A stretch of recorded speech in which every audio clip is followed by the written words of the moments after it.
இன்றைக்கி நம்ம வீடியோவில் சோம்பேறி சிக்கன் தான் எப்படி செய்கிறதுன்னு பார்க்க போகிறோம். இதை சட்டுன்னு செஞ்சிடலாம். வாங்க எப்படி செய்யலான்னு பார்க்கலாம்.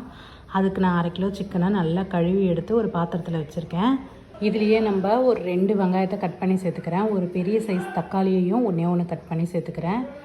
இஞ்சி பூண்டு பேஸ்ட்டு 1 ஸ்பூன் சேர்த்துக்கிறேன்.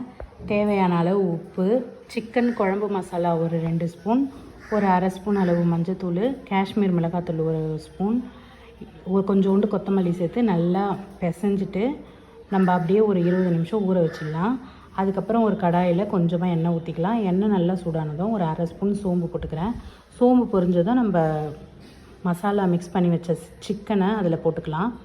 போட்டு நல்லா வதக்கி விட்டுக்கலாம். இது நல்லா வதங்கினோடனே நம்மளுக்கு சிக்கன் வேகிறதுக்காக நான் ஒரு 2 டம்ளர் அளவு தண்ணி ஊற்றிக்கிறேன்.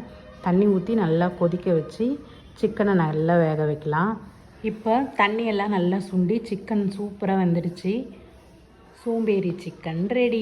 இந்த வீடியோ உங்களுக்கு பிடிச்சிருந்தால் லைக் பண்ணுங்கள், ஷேர் பண்ணுங்கள், கமெண்ட் பண்ணுங்கள், சப்ஸ்கிரைப் பண்ணுங்கள் ஃப்ரெண்ட்ஸ்.